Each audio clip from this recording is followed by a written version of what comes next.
গো, ড্রাইভারকে একটা ফোন করে দেখো তো কত দূর এসেছে ও। আহা গিন্নি, এত ব্যস্ত কেন হচ্ছ বলো তো আমাকে। আরে কেন উতলা হব না বলো তো, আমার একটা মাত্র ছেলে, সে পড়াশুনো শেষ করে বাড়িতে ফিরছে, তাকে দেখার জন্যে যে আমার আর তস হয়েছে না গো। আচ্ছা দাঁড়াও, আমি গোপালকে একটা ফোন করে দেখি ও কত দূর আসলো। হ্যাঁ হ্যাঁ, দেখো তাড়াতাড়ি করে ফোন দাও ছেলেকে। নীলকান্ত তার পকেট থেকে একটা স্মার্টফোন বের করে গোপালের ফোনে ফোন দেয়। গোপাল গাড়ি চালাচ্ছে।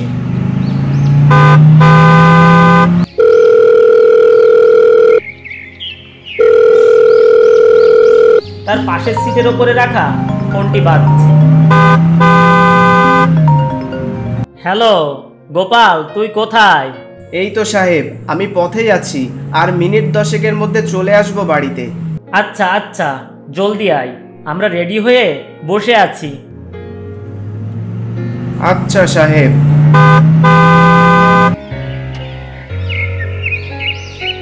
কোথায় গো, তোমার কি হয়েছে? 10 মিনিটের মধ্যে গাড়ি চলে আসবে গো। আমারও এই হয়েই গেছে গো, আসছি আমি, একটু দাঁড়াও।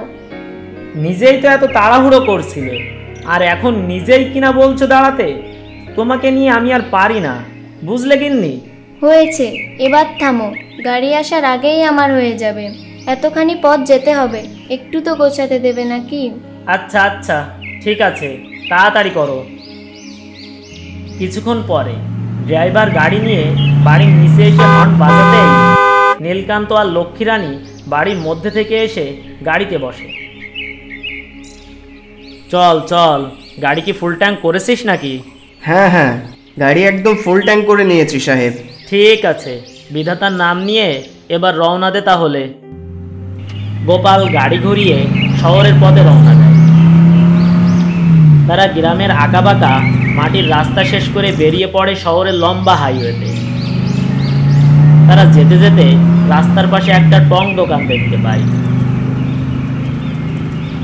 এই গোপাল দাঁড়া, ওই টং দোকানের সামনে দাঁড়াতো, সবাই মিলে চা খাওয়া যাক।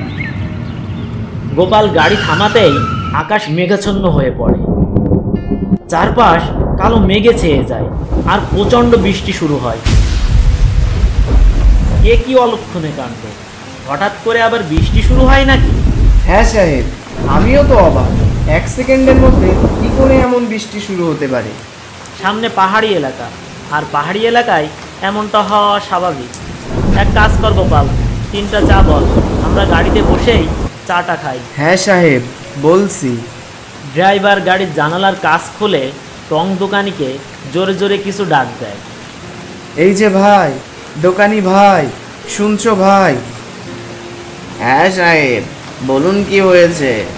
আমাদের 3টে চা দিয়ে যাও এখানে। আচ্ছা আচ্ছা ঠিক আছে, দিচ্ছি দিচ্ছি, একটু সবুর করুন বাবু, পানি গরম হতে একটু সময় লাগবে। সাহেব, বৃষ্টি তো কমে গেছে, দোকানি বলছেন নাকি সময় লাগবে, কি করবেন? অপেক্ষা করবেন নাকি গাড়ি আগে বাড়াবো? এ কথা বলতেই তারা দেখতে পায় গাড়ির সামনে একটা সাদা শাড়ি পরা সুন্দরী মেয়ে দাঁড়িয়ে আছে।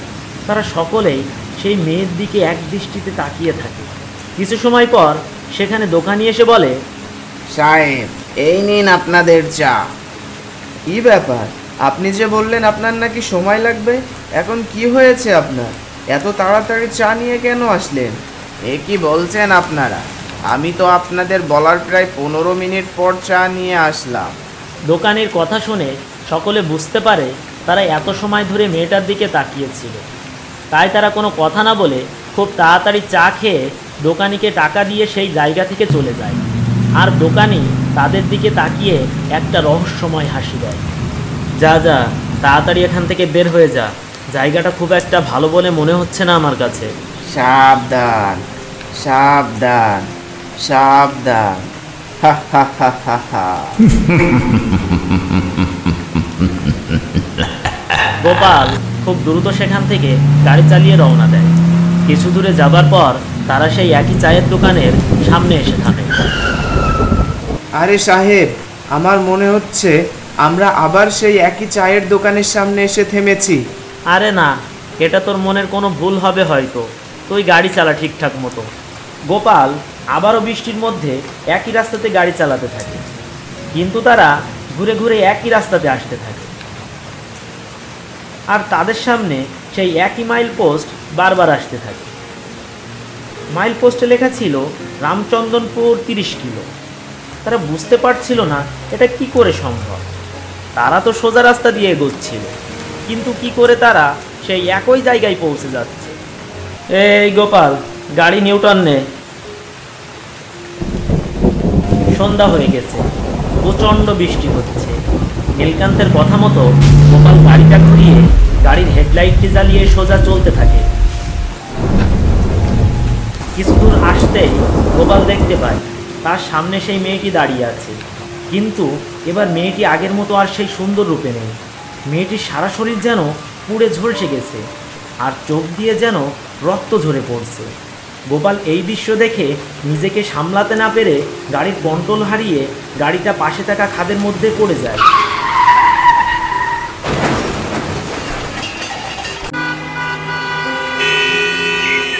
নীলকান্ত, লক্ষ্মীরানী আর গোপাল পাশাপাশি হাসপাতালের 3টি বেডে শুয়ে আছে।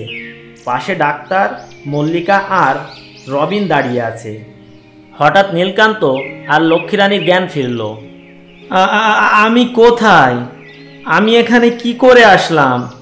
শান্ত হও বাবা, তুমি শান্ত হও। তুমি একদম ঠিক আছো, তোমাদের কিছুই হয়নি, তোমরা একদম ঠিক আছো। কিন্তু আমাদের গাড়িটা তো খাদে পড়ে গিয়েছিল, আমরা কি করে এত বড় দুর্ঘটনা থেকে বেঁচে ফিরলাম? বাবা, গাড়িতে থাকা এয়ারব্যাগ আর সিট বেল্টের জন্য তোমাদের তেমন বড় কোনো ক্ষতি হয়নি, শুধু একটু কেটে গিয়েছে আর কি। 2 দিন আরাম করলে তোমরা একদম ঠিক হয়ে যাবে। বাবা, তুই কখন আসলি? আমাকে বাবা সেলফোন থেকে এলাকার লোকজনেরা ফোন করেছিল, ওরাই তোমাদেরকে হাসপাতালে ভর্তি করে আমাকে ফোন করে। আমাকে বাড়ি নিয়ে চল বাবা, আমার এখানে একদমই ভালো লাগছে না। মা, কাল সকালে ওরা তোমাদেরকে রিলিজ করবে। গোপালের কি অবস্থা? গোপাল কোথায়? গোপাল কাকা অনেক নার্ভাস হয়ে গেছে। ডাক্তারেরা বলছে সে ভয়ানক কিছু দেখেছে, যার কারণে তার মস্তিষ্কের উপরে খারাপ কোনো প্রভাব পড়েছে। তাই গোপাল কাকাকে ঘুমের ওষুধ দিয়ে ঘুম পাড়িয়ে রেখেছে। তুই ডাক্তারের সাথে কথা বলে আমাদেরকে বাড়িতে নিয়ে যাওয়ার ব্যবস্থা কর। দেখো বাবা, তোমাদের হবু বৌমা তোমাদের জন্য রান্না করে নিয়ে এসেছে, আগে খেয়ে নাও, তারপর দেখা যাবে কি করা যায় বা না যায়। কেন বৌমাকে এত কষ্ট দিতে গেছিস? এ আপনি কি বলছেন বাবা? আমি হয়তো আপনাদের পুত্রবধূ হিসেবে সামাজিক স্বীকৃতি পাইনি, তাই বলে কি আমি এটুকু করতে পারি না আপনাদের জন্যে? আরে না মা, আমি সেই কথা বলিনি। ঠিক আছে, তাহলে এখন কোনো কথা না বলে খেয়ে নিন। আচ্ছা ঠিক আছে মা, দাও কি এনেছো?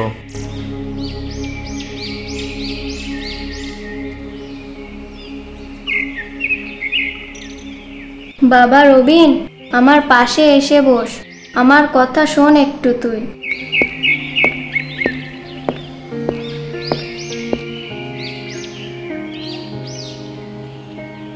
হ্যাঁ মা, বলো কি বলবে? দেখ বাবা, আর বেশি দেরি করিস না, এবারে বিয়েটা করে ফেল। মল্লিকা একটা ভালো মেয়ে, অনেক ভালো থাকবি ওর সাথে তুই।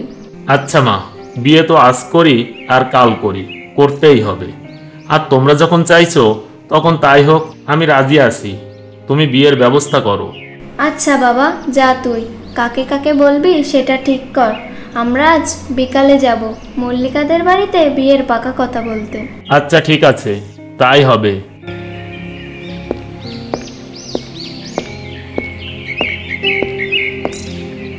ওগো, ছেলেটা অবশেষে রাজি হয়েছে। চলো, আর দেরি করে লাভ নেই, আমরা বিয়ের দিনক্ষণ সবকিছু ঠিক করে আসি। আচ্ছা বেশ, তাই চলো, দিনক্ষণ সব কিছু ঠিক করে আসি গিয়ে। আচ্ছা আচ্ছা, চলো, তাই চলো যাই।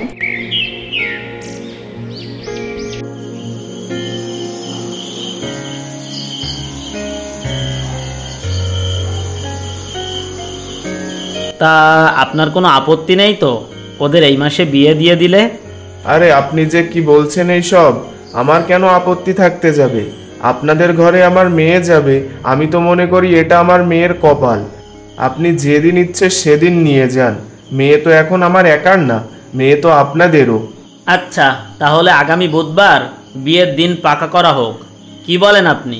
আচ্ছা ঠিক আছে, তাহলে ওই কথাই রইল, আগামী বুধবার 10:59 ওদের বিয়ে ধার্য করা হোক। আচ্ছা ঠিক আছে, তাই হবে, কোনো সমস্যা নাই।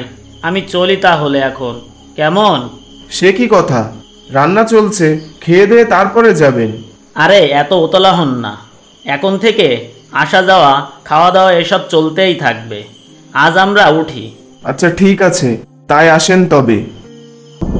বৃষ্টি হচ্ছে, মল্লিকার বাড়ির সামনে বিয়ের গেট, পুরো বাড়ি ফুল দিয়ে সাজানো, আশেপাশে অনেক লোকজনের ভিড়। মল্লিকা লাল শাড়ি পরে পুরোহিতের সামনে বসে আছে। পুরোহিত মন্ত্র উচ্চারণ করে তাদের বিয়ে পড়াচ্ছে। বিয়ের মণ্ডপ থেকে কিছু দূরে বসে লক্ষ্মী আর নীলকান্ত কথোপকথন করছে। যাক, আমাদের সব চিন্তা এখন অবসান ঘটেছে। ছেলেটাকে এত লক্ষ্মী একটা মেয়ের সাথে বিয়ে দিতে পেরেছি। হ্যাঁ গগিন্নি, ভাবতেই অবাক লাগে যে আজ আমাদের ছেলের বিয়ে। দেখতে দেখতে কতগুলো বছর পার করে দিলাম, কিন্তু মনে হয় যেন সেদিনের ব্যাপার। হ্যাঁ গো, দোয়া করো যেন ভালোই ভালোই ওদের বিয়েটা সম্পূর্ণ হয়ে যায়। এ কথা বলতেই বিয়েবাড়ির সমস্ত লাইটগুলো যেন জ্বলতে নিভতে শুরু করলো। সমস্ত বাড়ি জুড়ে নূপুরের আওয়াজ ভেসে আসে। এটা এটা কি হচ্ছে এখানে? ভয় পেও না, আমি আসি তো তোমার সাথে। সাথে সাথে পুরো বাড়ির লাইট চলে আসে আর সব কিছু স্বাভাবিক হয়ে যায়। আর পুরোহিত বিয়ে পড়াতে শুরু করে। এক পর্যায়ে সব কিছু স্বাভাবিক হয়ে যায়। বিয়ে সম্পূর্ণ হয়ে গেলে সকলে সেখান থেকে চলে যায়। মল্লিকা বাসর ঘরে ঘোমটা মুড়ি দিয়ে বসে আছে। নবীন ঘরে ঢুকে মল্লিকার পাশে গিয়ে বসে। মল্লিকার ঘুমটা ওঠাতেই নবীন বিছানা থেকে ছিটকে নিচে পড়ে যায়। তো তুমি এখানে কি করে? না, এ হতে পারে না, এ কিছুতেই হতে পারে না। তুমি তো অনেক আগেই মারা গেছো, তুমি এখানে কি করে আসতে পারো? এ হতে পারে না, কিছুতেই হতে পারে না। আরে এ কি, তুমি যাকে নিজের প্রাণের থেকেও বেশি ভালোবাসতে তাকে এত কাছে পেয়ে এইভাবে ভয়ে পালাচ্ছ কেন? না, তুমি চলে যাও। মল্লিকা কোথায়? মল্লিকাকে আমার কাছে ফিরিয়ে দাও তুমি। না, তুই আমার সাথে ভালোবাসার মিথ্যা নাটক করেছিস। আমার মৃত্যুর জন্য তুই দায়ী। এইসব তুমি কি বলছো? আমি সেদিন এসেছিলাম, আসতে আমার সকাল হয়ে গিয়েছিল, কিন্তু সেদিন আমি তোমাকে আর পাইনি। তারপর আমি খবর পেয়েছিলাম তুমি নাকি পুকুরে ঝাঁপ দিয়ে আত্মহত্যা করেছিলে।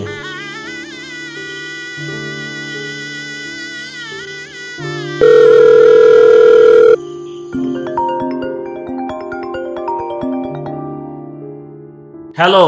কি ব্যাপার? আমি কতবার তোমাকে কল দিয়েছি, কিন্তু তুমি ফোন ধরছো না কেন? আমি বাস স্ট্যান্ডে এসে দাঁড়াচ্ছি, তুমি আমাকে নিয়ে যাও। আচ্ছা ঠিক আছে, আমি আসছি।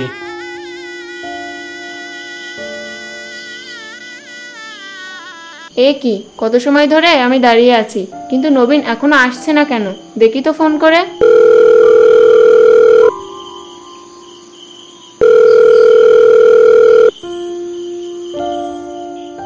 তোকে বারবার ফোন করার পরও ফোন বন্ধ দেখায়।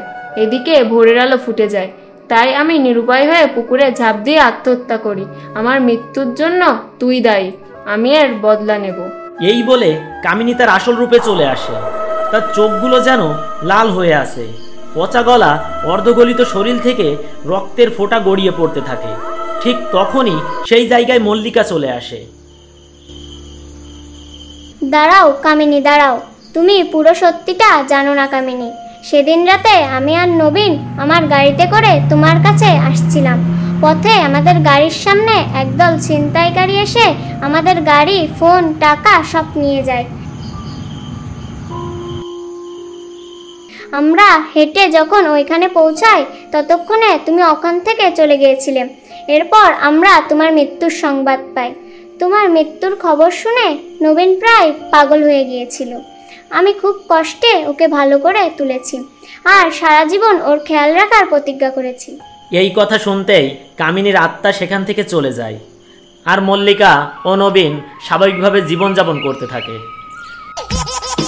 বন্ধুরা, তোমরা যারা আমাদের এই ভিডিওটা দেখছো তারা অবশ্যই আমাদের ভিডিওতে একটা লাইক, একটা কমেন্ট এবং ভিডিওটা বেশি বেশি শেয়ার করো।